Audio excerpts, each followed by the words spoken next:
Hello everyone, welcome back to my channel. তো আজকে আমি বানাবো ফ্রাইড রাইস।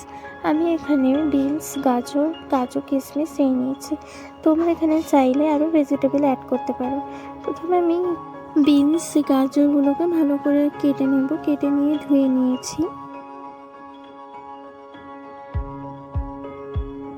এরপর কেটে রাখা সবজিগুলো দিয়ে তার মধ্যে নুন, গোলমরিচের গুঁড়ো দিয়ে ভালো করে ভেজে নেব।